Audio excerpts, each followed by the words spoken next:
Independent films often get labeled as pretentious or inaccessible, but every once in a while a movie comes along that completely shatters those assumptions. Today we're exploring one that's changing how we think about debut features. That's quite a statement. What makes this one so different? Well, it's this remarkable film called Sorry Baby. And what's fascinating is how the director Eva Victor manages to wear multiple hats. She wrote, directed, and stars in it. You know how first-time filmmakers often try too hard? This one just flows naturally. Tell me more about how she balances all those roles. So the film follows Agnes, Victor's character, in this quiet university town, and it's structured in these incredibly clever chapters, with titles like The Year with the Baby and, get this, The Year with the Good Sandwich. But what's really interesting is how it weaves between present day and flashbacks without feeling forced. You know what's fascinating about that kind of narrative structure? It can either make or break a film completely. Exactly right. And here's where Victor shows her genius. She uses these chapters to explore Agnes's relationship with her best friend Liddy, played by Naomi Ackie, who's moved to New York. There's this palpable sense of distance growing between them that just hits you in the gut. That kind of friendship evolution must resonate with a lot of viewers. Oh man, especially when you see how it intersects with the academic drama. Like, Agnes becomes a professor at her university, but there's this other character, Natasha, who's absolutely seething because she wanted the position, and then, boom, Natasha drops this revelation that just rocks Agnes's world. So how does the film handle these intense emotional moments? Well, there's this incredible scene where Agnes is literally hyperventilating in her car, has to pull over, and it's just raw and real. And then there's this jury selection scene that somehow manages to be both deeply serious and slightly amusing. You know, like those weird moments in real life where everything feels absurd. That's such a delicate balance to achieve, finding humor in serious moments without undermining them. Right?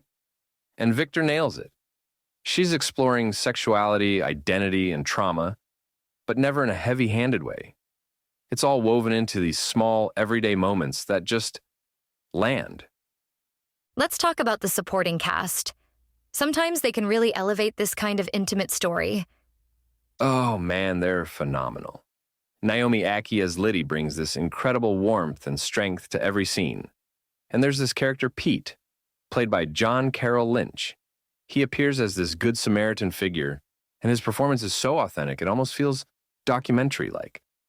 That kind of naturalistic acting can be harder to pull off than more dramatic performances. Exactly. And what's fascinating is how even Agnes's casual relationship with her neighbor Gavin, played by Lucas Hedges, feels completely true to life. There's no manufactured drama, just real human interaction. You know what makes these kinds of films stand out? When they can make the ordinary feel extraordinary. That's exactly what this film does. Like the way it handles time passing. You see how events have shaped Agnes through subtle changes in her behavior, her interactions. Victor's performance is so layered that each viewing reveals something new. Well, it sounds like this film is really pushing boundaries in terms of storytelling. And here's the thing. It's not trying to be experimental for the sake of it. The structure, the performances, the way it handles complex themes, it all serves the story. It's like Victor understood that sometimes the quietest stories can speak the loudest. That's quite remarkable for a debut feature. To have that level of confidence and restraint. You know what's really going to be interesting? Seeing what Victor does next. Because this film, it's not just good for a first feature, it's good period. It's the kind of debut that makes you excited about the future of independent cinema. Sounds like we might be witnessing the emergence of a significant new voice in filmmaking. Absolutely right. And in a landscape where everything seems to be getting bigger and louder, it's refreshing to see someone succeed by trusting in the power of intimate, honest storytelling. That's what makes Sorry Baby not just a great film, but an important one. We're giving Sorry Baby a score of 8.5 out of 10. You've been listening to Movies First. Available at Apple Podcasts, Spotify, iHeartRadio, or your favourite podcast player. You can also stream on demand at Bytes.com. This has been another quality podcast production from Bytes.com.